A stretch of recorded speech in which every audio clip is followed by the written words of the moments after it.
It's bad. Anime. Hey everybody, my name is John. And I'm Rob.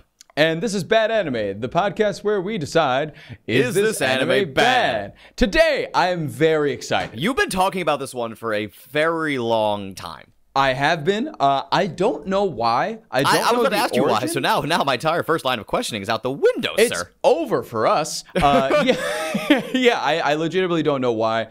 I've been thinking about Rent-a-Girlfriend for so long, but I think I've seen it come up just a bunch of times whenever I would look for a new anime to watch. Right. And we didn't get to watching it recently, but this year was the time. And late this year was the time to kind of dig into it. And some of us dug a little further than others. You are right. Well, that's the thing. You're not entirely to blame here. We got to call out Daddy Crunchyroll on this one because the formatting for the episodes is a little wonky. Yeah. At first, when we clicked into it, I actually texted you, and I was confused because I was like, "Oh, I don't think we could do Rent-a-Girlfriend because it looks like they only have the second season." And you broke in there, and you were like, "Oh, actually, no, they have the first and the second, but they for some reason labeled it all the second season." Yeah. And which was weird to me. And I was like, "Okay, well, at least it's there, so we could do it." And that's fine. And what ended up happening is that I finished this show relatively quickly. I watched 24 episodes, okay?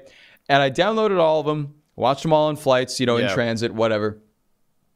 Finished it up. And I finished the whole thing before you even started watching it. And I was like, oh man, 24 episodes is a tall episode, Rob. It's a tall order, Rob. And you said to me after watching about 3 of them, hey, I think you watched 2 seasons. Oh no, I finished the first season when I texted you that. Oh, you finished you finished the whole first season when you texted me that. Yeah, that makes sense. Yeah, because they say it very clear in the end of episode. The trailers at the end of the show is after the theme song. They said, "Oh my God, the next episode is the last episode." I'm like, "Huh?" So then I looked it up. I'm like, "Oh yeah, season 1 ends at episode 12." And given what happens in episode 12 of the first season, I'm like, "Yeah, that's very firm start to the season." And the next season, like, the images changed a little bit. There's new theme music. I'm like, did Bouncy just not pick up that he's watching a second season of show? I thought, I just thought that, it's mid-season. They're going to change it up a little bit, change up the look. You thought they were doing, like, the sword art thing? I thought they were doing the sword art thing, where they kind of just switched it up mid-season. The last thing I watched that was 24 episodes, they did that, and it was still the first season. Right. So I thought, like, okay, new theme song, like, new plot points, new people. Like, this was overdue anyways. Yeah, that's fine with me. And I just kept going. I guess I just didn't pick up on that one bit at the end of that one episode that said, oh, next episode's the last one. I don't think I picked up on that maybe. But I did watch the post-credit scenes most of the time. Good. Yeah, but that's the whole thing. I watched 2 seasons of Rent-a-Girlfriend. So at any point during this podcast, feel free to stop me if I somehow am talking about something from the second season that you have not seen yet, because they very much did blend together a lot. Well, so luckily the end of season 1 was such a hard stop that it's, we can get back on track. But it was so funny because I just had a very busy, as you know, personally, I'm doing some cool stuff right now, both on creative fronts and also trying to potentially move. So just been busy out the butt. So I'm like, okay, I'm going to get to these later. And you're like, and you were so courteous, but also concerned. You're just like, Rob, but 24 episodes is a lot. I'm like, oh, I did sword art in a day and a half. And you're like, oh yeah, you did that, you sick fucking freak. you weirdo. Sick fuck. You sick fuck. You sick fuck. Pulls lollipop out of crotch. And then you ended up just finishing the first 12 going like, oh, actually, that was the first season. And then being like, oh, I have a whole day of nothing to do now. Well, that was the funniest part because I had Saturday booked out fairly well. I was in the recording studio for like 6 hours and then got home. I'm like, all right, my original plan was to sit down. I think I said this a couple episodes ago that we recorded today. Just sit down, have some Pink Windy, and watch anime. But then I just didn't have any anime to watch because I'm like, oh, Bouncy, we can't talk about season 1 and 2 in the same episode. And we're coming up on episode 100, so there's going to be a little season break there. And you're like, oh, fuck. Yeah, all right, we'll talk about season 2 some other time. I'm like, sweet. But then I text you, I'm like, it's 8 o'clock. I don't go to bed till 2 a.m. because I'm a night worker. What do I do? Yeah, the text that you sent was the equivalent of, oh, okay, now what do I do? Yeah, How do I occupy my time if I'm not watching Kazuya completely shit the bed every episode? I hate Kazuya. He fucking sucks. He's just a moron. He's just my a God. goddamn idiot. Oh my God. Okay, maybe we can start with that because there's not a lot about this show that I have to complain about, honestly. I generally had a very good time watching it. I thought like some of it was really fun, really enjoyable, dramatic, nice. But the only big fat complaint, generally like a blanket complaint I have about the show is the main character, Kazuya. Because he is just a fumbling piece of garbage. And he can never, at any point in the first season, the second he looks like he has a smidge of growth, it's always that one mentality of 1 step forward and 6 steps back for him. Yeah. Every single time. They do not keep him growing. They very much stagnate him every single episode. And every time you think he's going to be better, they just make him even worse than he was before. He's just trying to get back with Chizuru. And, you know... Every episode. And, you know, again, this joke might offend some people, but I don't care. The whole idea of renting a girlfriend. Japan, I know you do that. It's still weird, okay? It's definitely weird. Out of all the things you could pay a woman to do for an hour... Who's giving them $500? Because that's what it was. It was $500 an hour. Oh God. Yeah, because it was 50,000 yen. Yes, so 500 USD. And now it's going to be a little less. Luckily, because the yen's falling. So if you want to go over there and rent a girlfriend, it's probably going to only run you like $420 USD, but based on the conversion rate. Let's go to an aquarium. Really? Let's do this shit that every boyfriend has had to do, and like, you know, if you think back to your past with some people, it's like, wow, I wish I could have had that hour and a half back in my life. I think what I did rents like a girlfriend? What I did like about it is that exact question: who rents a girlfriend? I did kind of like that component of like, okay, make a show about it. Let's see what happens. You know, I think the idea of maybe that being such a popular thing in Japan, I'm sure warranted the creation of a show like this, where it's like, okay, let's talk about it a little more. Yeah, no, that didn't impact my impression of the show whatsoever. I'm just saying, in the real world, Japanese guys are doing this. What the hell, man? It's like... Well, that's also, you know, it's crazy enough. That's also a thing here quite a lot. And I actually had some friends in college who participated in stuff like that, where it was very much like a rent-a-girlfriend type thing. But it's more, I didn't think it was called like rent-a-girlfriend or a girlfriend by any means. It was just like having company. So like friends of mine who are girls in college, I had a few of them who like were part of this kind of group that like older, rich men would just be like, hey, can somebody accompany me to dinner tonight? I'm going to a very fancy restaurant. I'll pay for your meal and pay you like a couple $100 just to talk with me for 2 hours. And they did it, and it's easy money and legal. And there is no, you know, physical contact, kind of like they have in this, like physical contact in terms of like, you know, kissing, inappropriate touching, that kind of stuff. So it is a thing here too, although a little bit more under the table, I feel like, than it is in Japan. But yeah, it's very much a thing. That is the saddest goddamn thing. It's extraordinarily sad. And the fact that like paying for, not even like for anything like spectacular, but paying for just human contact and just having somebody there to listen to you is kind of creepy. Yeah, at that point, just offer the fact that you're going to like a really nice steakhouse is payment enough in itself. You know what I mean? Right? Yeah. Right?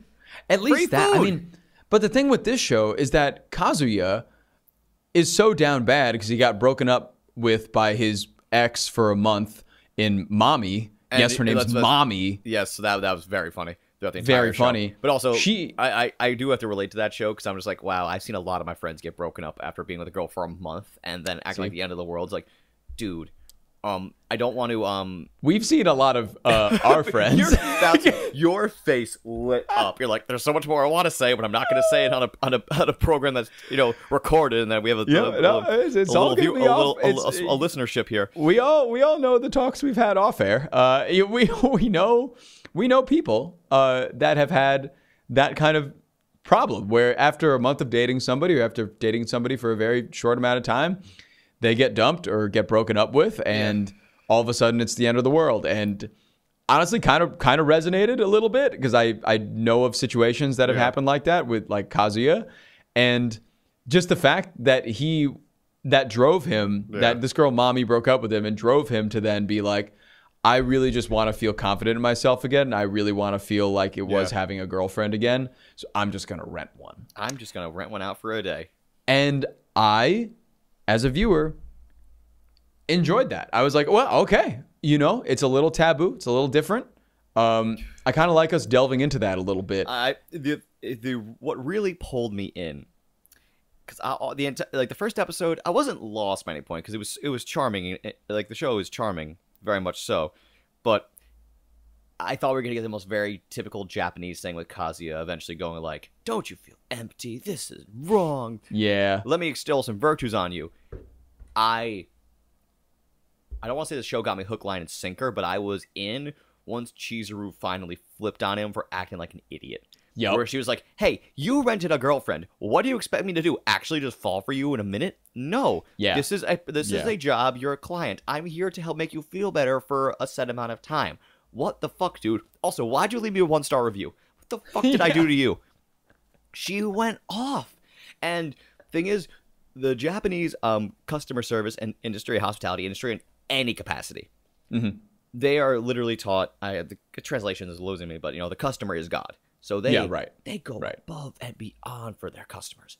It is so nice for me to see a Japanese production where someone in the industry just finally justifiably loses their mind. Yep. That was the first thing I'm like, okay, show, you have me. Let's take this ride. Yes, I agree. Like, as soon as Kazuya got called out on his grumbling shit, like, I was so happy. I was like, thank you. Finally. And also, I really enjoyed the way that they framed this rent-a-girlfriend thing. Yeah. They didn't really do it as like I just really, really need money for this or that, and like I'm not doing too well financially. And sure, Chizuru isn't exactly doing the best financially, but she also likes the job, which is very fun as like a frame for it. And towards the end of the season, we learn why she liked it so much, and I thought it was a brilliant way to tie that plot point together. Yep. But anyway, so this happens, but there's a kerfuffle where they're on a date, and then Kazuya gets the call. It's like, oh no, my grandma's in the hospital. And for some reason, Chizuru joins him. Yeah. And meanwhile, she knows in her mind, oh fuck, my grandmother is also in the hospital. But doesn't tell him that. No! In the same hospital. Yes. And so what happens is the grandma sees the girl. It's like, oh, who are you? And then she's about to say, she's like, oh, we're just friends, right? Yeah, that's the good call. And then fucking Kazuya accidentally blurts out, she's my girlfriend. But since she's a rent-a-girlfriend, she just played along. Yeah, right, because it's a job, right? The next thing you know, Chizuru's grandmother comes out, and we learn that her and Kazuya's grandmother are friends in the hospital buddies. It's like something out of fucking Ponyo. It really is, though. Fuck Ponyo. Fuck that shit. Retirement home best friends, essentially. So yeah, and then they get so excited to learn that their children are dating, or at least that's what they perceive. And the entire time Kazuya's like, oh, I might have fucked up, and Chizuru's like, oh, you definitely fucked up. You definitely fucked up, because now both of their grandmothers think that they're dating each other. And so this is fucking insane to me too, because the drama of this show early on hinges on Kazuya not wanting to upset his grandmother. Yes. So remaining with the fact that Chizuru is his girlfriend in front of her. But they many times throughout the show say like, okay, we got to call this off. Yes. And then they make efforts to, but then don't, because Kazuya gets scared. And it just kind of becomes a weird cycle that just keeps going on and on and on. We're like, I mean, you could have nipped this in the bud like 5 episodes ago, but here we are in episode 11. Kazuya is a simp. He's a simp. He's a simpy boy. He's a hard. And he wants to see Chizuru. Wants to still see Chizuru. And Chizuru, it kind of comes across a little bit that Chizuru also enjoys Kazuya's company after a little while. I mean, I can't for the love of God understand why, but that she's kind of like having similar budding feelings for him, although like less overt over time. because I guess she sees how he is with his grandmother. She's kind of drawn into the fact that he cares so much about his family, and that like other guys just want a pretty girl around, while the other time he's just like, I just want to make my grandmother happy before she dies. Yeah. So she goes, okay, you're kind of a good guy, but you're still also an ass. So you get some points, but you're not getting off scot-free. They eventually agree that he's going to rent her out every Wednesday, but after a while, it like starts impacting his finances, and then eventually his friends see the two of them together. Yeah. And we also learn that Chizuru goes to the same college as them, but no one can recognize her because she puts her hair up and wears glasses. And I'm like, okay, the Clark Kent Superman fucking thing is happening. It's the most anime shit. But it's the same thing here with the fucking Clark Kent. I mean, that's a fucking trend in America since like the 50s, where it's put on glasses and make the hair less cool. It's like, I don't know who you are. Take off the glasses immediately. Superman. Well, exactly, and I relate to that too, because, you know, having a longer hair my entire life, most of my adult life anyway, and, you know, have it in a ponytail, have the glasses on, like, do I know you from somewhere? And then I will rip out the ponytail, take off the glasses, like, oh, Rob, how you doing? So like, oh, it's Rob. Hey, what's up, man? So it's stupid, but at the same time, also like, okay, I kind of get it. Sure, you know? Sure. So it does. But then also, because this breaches onto like Sword Art Online stupidity territory, when they're like, she has the same name. Yes. She has the same fucking name. Yes. It's not even like her last name's different. Sure, like Ichinose is her actual last name, which she goes by at school. Yeah, but still like, yeah. Like Kazuya's friends like invite him out with her, or like out for drinks at one point. And Mommy's there. Mommy's there. But then she's a total bitch for no reason. And then it very quickly comes across like, why'd you break up with him? Yeah, that is kind of Mommy's MO throughout this show, is like she's a total bitch for no reason because she dumped him. But every time she has like a psychic break, she's like, do I actually like Kazuya? I'm like, no, you don't. And she's like, but I might. But I don't. But she doesn't, because she even said herself, like, yeah, she was like desperate for the company, so she would fucking give anyone a shot. And she gave Kazuya a shot for a month. She got bored. It's, you know, it's very much the Japanese thing where it's like keeping like someone at like arm's length until you want them or need them. And I will say they pulled a very impressive and then eventually the two of them made out behind a rock. Yeah, I was gonna talk about that because they pulled a very impressive episode 3 beach episode, which blew my mind. I was like, that's so wow, they're really looking to hook people in with this. Yep. They all go to the beach, and some weird stuff happens with like Chizuru because she's there with other friends, and everybody's like, oh, I thought you said Chizuru wasn't able to come this week, and he was like, oh, her family lives near here, so she's around, so she came to the beach. And she's at the beach with everybody. Mommy then tricks Kazuya and like kisses him behind a rock, because at this point Kazuya's main goal is to get back together with Mommy. Yeah. And she tricks him and kisses him, and he's kind of feeling weird about it. And then he tells Chizuru kind of about what's going on, and she feels weird about it. And then his friend Kibei's like, yo, why are you kissing Mommy? She's a bitch. Why don't you get back with Chizuru? And Kazuya's like, well, I mean, you don't really know that she's a rental, but okay. And he tries to say like, oh, the two of us are breaking up, like him and Chizuru. And then his friend immediately punches him in the face. So funny. But I love how they framed it here, because they kind of, there's a little bit of subversion there. Because at one point the friend asked Chizuru to like come on the beach alone with him. And we thought, oh, this is where he's going to say he has feelings for her now. They didn't do that, thankfully. Yeah. They're like, hey, Kazuya's a goddamn idiot. Please stick with him. Like, please, for the love of God. You know, I'm sorry. And he's a good guy. And I'm like, wow, good friend. Like a very really good friend. Really good friend. Really good friend. And it's with Chizuru, but obviously she's a rental, and he doesn't know that. So it's kind of like, this weird, like, and she's like, oh fuck, I'm in so deep here. And she was in real deep when she fell off a boat. She fell off a boat, and Kazuya goes in to save her, and they're like, oh, that's true love. I'm like, is it? Or is it just like being a very good person? Yeah, I don't know. But either way, he saves her from drowning. And that gets a lot of people's attention. Yeah, and that gets a lot of people's attention, sure. And then we later learn that fucking Chizuru and actually Kazuya are neighbors that they didn't. I'm like, how'd you not know? How'd you not figure this out? But at this point, too, like, after he saves her in the water, and she says something about, like, him being like, you know, like, the thing that you said in front of your friends that we were breaking up and broke it to them, like, You know, honestly, like you're kind of a boy, but that was pretty manly of you. Like, I appreciate that. And I'm like, wow, Kazuya is starting to really come into his own. Next episode, right back fucking down. Like like that's when I thought that, like, episode 3 was when I was like, I'm liking this story. Because he's going to blossom into, like, somebody that likes not other people, but, like, loves himself. And he's going to be, like, self-aware a little more. And no, he just got worse throughout the entire season. He got really, really bad. He got so bad. And I mean, we could even talk about it now. Like when RUKA comes into the show. I hate Kazuya. I hate Kazuya such a piece of shit. Because and also, can we RUKA. say how funny it is that I knew 100% that you would be a RUKA guy? You know why? Because she comes in, she knows what she wants, she wants what she wants, and also she has a dark past where a lot of trauma has happened. Yeah, you know, so it's like it's not my cup of tea. It's the entire kettle. It's the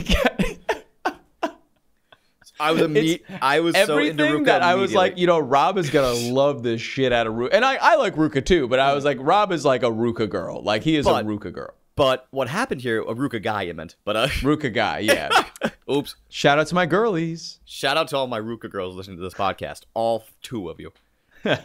But yeah, but I love how they introduced her too, because one of Kazuya's friends rents a girlfriend. Kuri. Yeah, Kuri. They go rock climbing in episode 6, and I texted you like, "Are you also having like a lot of bad PTSD from Iwakakeru?" And you're like, "Yes." Kura Kurusu. Kurusu. No, I didn't even say Iwakakeru. I said I'm having really bad Kurusu. And I love that you said that instead of the name of the show, because I didn't even remember it. No, I remember because this is one of the episodes I was watching after work, so I was just like in bed making sure I meet my water quota for the day, because you know you need that. You do need that. Ever since we went out the other night, and we drank a decent amount, but I had 3 liters of water and I felt absolutely fine. I'm like, wait, let me try to drink more water in my day-to-day life. I'm like, oh, I forget I'm a camel. I'm like, oh, my body just needs 3 liters of water like most days. So yeah, you just do. So just imagine me in bed with Poland Spring, you know, just watching this shit, having PTSD, you know, like going like, I'm going to bed. And spitting it out directly on the computer screen. Exactly. But yeah, Kuri is there, and he's like, oh, Kazuya, I got a girlfriend too. And Kazuya's like, oh, cool. And they go on a double date, but of course we don't know at this point, but RUKA is a rental girlfriend for Kuri. I mean, we're kind of led to believe so just because we see their faces in the trailers and stuff like that. Yeah, and also, yeah. She immediately we saw it coming. She immediately calls out Chizuru, like, "You're a rental, aren't you?" And then both Chizuru and Kazuya are like, "How does she know?" It's like, maybe because she's one too. Yeah. But it was so brutal. At one point, it's the 3 of them. The friend's name again is Kuri. So it's Kuri, Kazuya, and RUKA in one room, and RUKA just goes, "Thank you for renting me the other day." It's like, oh, that's a murder. Yeah, because RUKA comes to school. To try to find Kazuya and be like, yo, go out with me.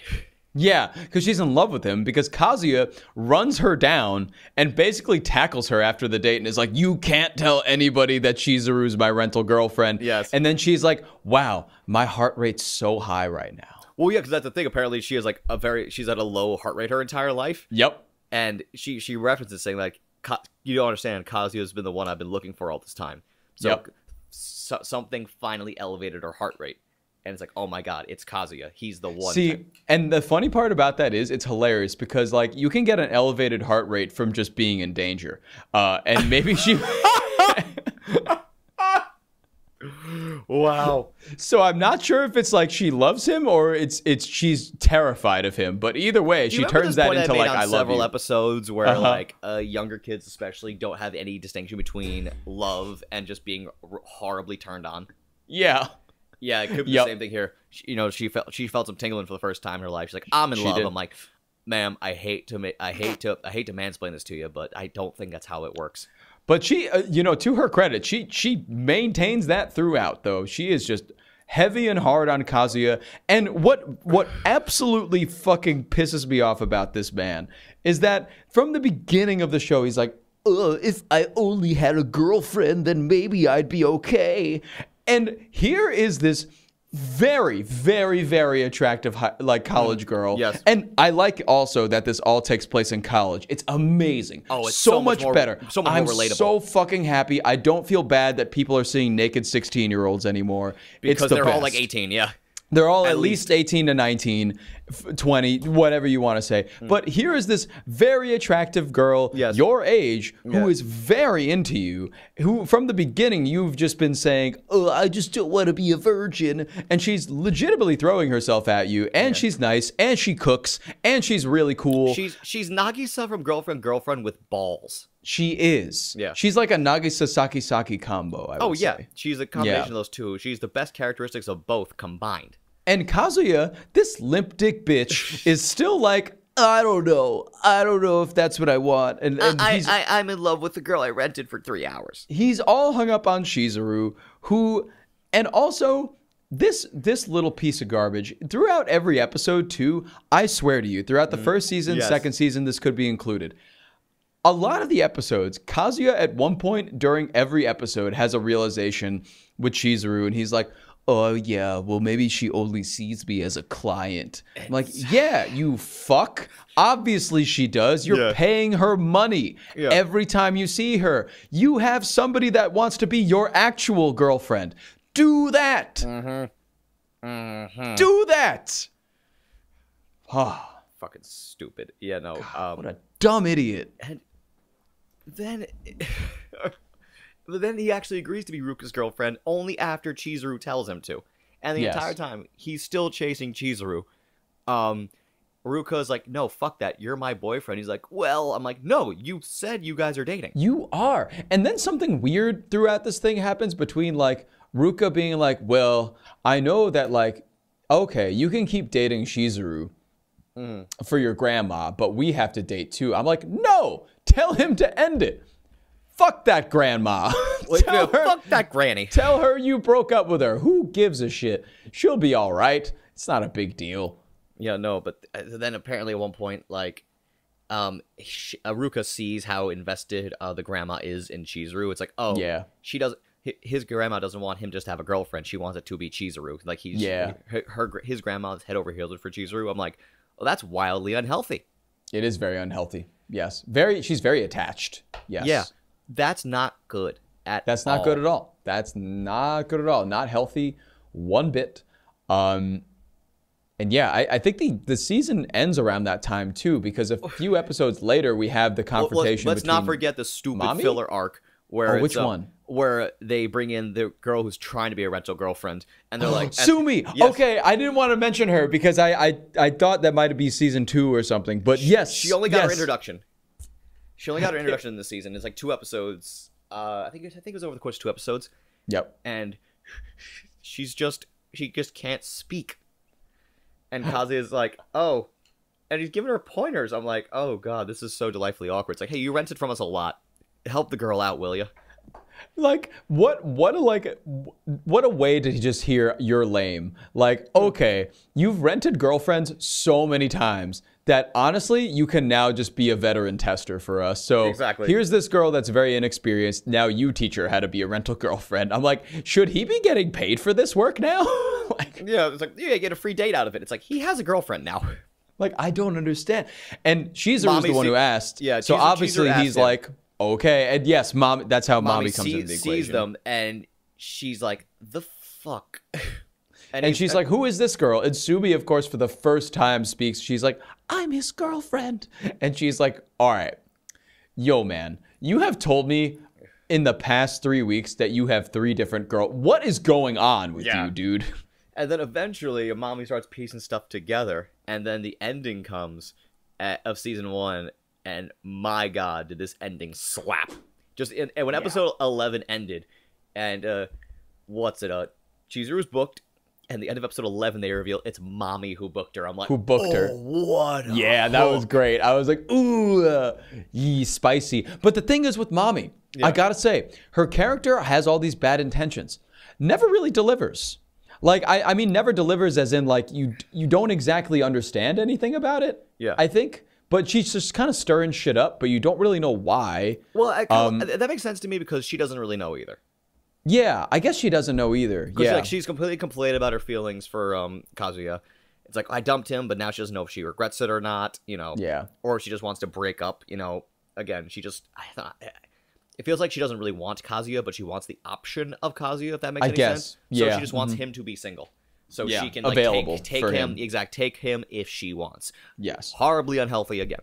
Ew. Very unhealthy. Very toxic and unhealthy. But yeah, so she gets Chizuru for a date. Yeah. But he brings her to the karaoke place where, funny enough, Kazuya and RUKA both work at. Yeah, so Kazuya sees like, what the fuck? He's like, what is happening? And then he goes up to listen. Why do you care? You're my boyfriend. And Kazuya and I'm like, why do you care, you dumb idiot? And there's like 3 episodes where I swear to God, Kazuya forgot he's dating RUKA.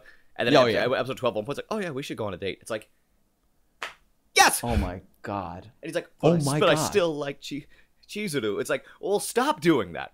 Stop it. You don't have to. She doesn't like you right now. I mean, the way that the direction that this show is going, like, I'm sure that there will be some sort of turnaround there, but still, it's like, oh my God. But yeah, he listens to the conversation that Mommy and Chizuru are having, and Mommy's like, it just really ticks me off that you have Kazuya all to yourself and he keeps renting you and you have him wrapped around your little finger.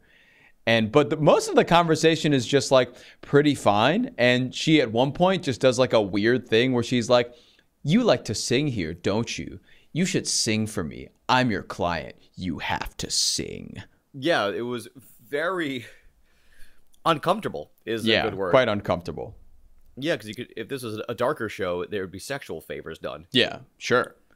Then after that, I was getting like tame redo of Healer vibes. I'm like, ew. Yeah, me too. I was like, I don't like this. And also, like, Mommy, when she's going all like berserk, she like gets like those dark eyes and stuff like that. And like, there are multiple scenes where Mommy, when she's in one of those moods, is like walking past a couple dudes, and they're like, "Well, check out the babe," and she looks at them and she's like, "Not now." Yeah. And they're like, whoa, Jesus. Oh my God. Like, I don't want your attention. Oh my God. What did I do to you? Yeah. Oh my God. But that's essentially the end of the first season. I mean, the last scene, the scene on the bridge at the end of the first season, is that in the first season?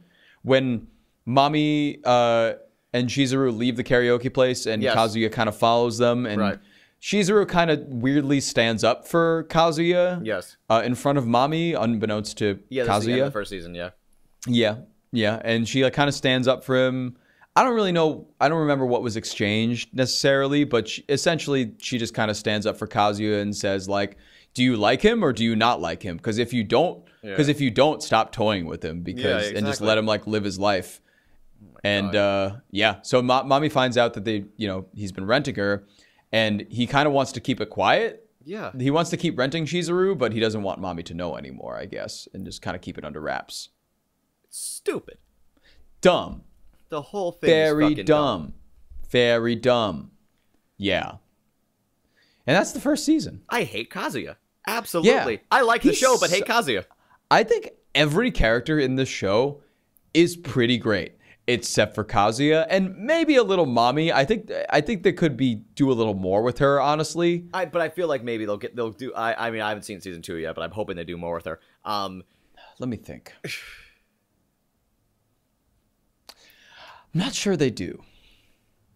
But you'll see when you watch it, though. You'll see when you watch it. Yeah, because I like this show. It's not bad by any means. I had a really good time watching it. All the frustrations that I'm feeling with the show were very much the intention of the show. I'm feeling the way the show more or less wants me to feel. Sure. Or like, the thing is, like, how do I put this? Especially with harem shows, if you're a Chizuru guy, you'll be happy. But the reason why they make the other side character so great is that you can be mad that the main character is not going with your pick. Yep. It's the whole entire reason people stuck with quintessential quintuplets the entire way, to see which one Doofy Dork Doofus wound up with at the end, and it was Yotsuba. And it was Yotsuba. Because they hung out once in 5th grade. Some bullshit. Yeah, the ending of that was silly. So dumb. So stupid. I loved it. It was so dumb. 10 out of 10 cinematic experience. 10 out of 10. Fantastic. 5 stars. I have so many mixed feelings about that fucking movie. Yeah, me too. Really like season 2, but that fucking movie. mean, like an hour and a half of it just didn't need to exist, but whatever. They should have just made a season 4. Yeah. Oh, season 3. Sorry, you know what I meant. What an anti-cinematic experience that was. That sucked. But this one, it was, even though I binged a lot of it, I still had a great time with it. Binging a show can lead to being exhausting, but the thing is, there's so much here that the narrative kept moving, and it made it a very pleasant binging experience. So I enjoyed the fuck out of this show. I was going to watch season 2 regardless, but now that you have watched it as well, we can talk about it. So, yeah, we can just do that too. And on that note, I watched 2 seasons of this binging, and I also liked it. Yeah. I thought it was... I like talking about the first season here. The first season I thought was great. I thought it was very, very like fun to watch. Every episode had like a different angle to it. Like there was never kind of a dull moment. No. Ever. There was always kind of like some character with something going on at some point throughout every episode. Everybody had kind of good plot lines. Everybody had good motivations. I mean, always except Kazuya. Yep. But yeah, I was very into this, and I happily continued into the second season. I had no problem with that. Although at the end of the first season, I was shocked that there wasn't anything with like teasing a little, because they tease a little romantic tension between Shizuru and Kazuya. Yeah. Because I feel like that's gonna happen. At least like at the end of the first season, that's how I felt. But I was shocked that they didn't really like pull the trigger on that. Go more overt than that, or like do like an accidental kiss or something, or like do something a like little that. more like like on the nose, exactly. And I'm kind of happy they didn't. I'm kind of liking the slow build of this. I just wish Kazuya could be just in any sort of way just a more redeemable main character than he is. But he's not. But he's not. And maybe that's what the show is meant to be. Maybe you're meant to hate the main character because it's very easy to do so. Exactly, and that's exactly what I'm feeling the entire process of this show. Oh yeah, 100%. But yeah, I mean that was Rent-a-Girlfriend season 1. I surprisingly really liked it. Not bad at all. Very pleasant surprise. Because it was one of the titles where I was concerned about because this one got hyped a lot, and comparatively to the similarly named Domestic Girlfriend, which is a huge pile of boring. Yes. This one was fun. It was fun, not boring. And last, I need to mention the whole Shizuru being an actor thing. Yes, is pretty cool. It's a cool angle. She's like wants to be a famous actress, and it completely justifies her whole Rent-a-Girlfriend thing because she wants the money for her acting career, but also the experience of going on dates with people. Yeah, and pretending like she wants to be there. Yeah, exactly. So it makes so much sense. Actually, it is great. Great tie-in. It's a brilliant way to tie it all together. But yeah, I mean, there we are, boy. End of season 1. There we are, and we're gonna keep going ahead. We'll be covering that sometime in season 3 of Bad Anime because this is either gonna be episode 98 or 99. 98 or 99. But what a time we live in. Yep. Stick around, folks. Episode 100's coming up. Haha. See you then. Later. It's bad. That's right, everybody. The fun is over today. Thanks so much for clicking on the episode, but the fun does not have to stop here. You can hit us up anywhere that you can find us on Instagram or TikTok at badanimepod, or you can even email us to get in touch with us directly at badanimepod@gmail.com. If you got any opinions or just want to send some hate mail or love mail, we'll take both. We don't care. Thanks so much for listening, everybody, and have a great day. Simple Equations Podcast Network.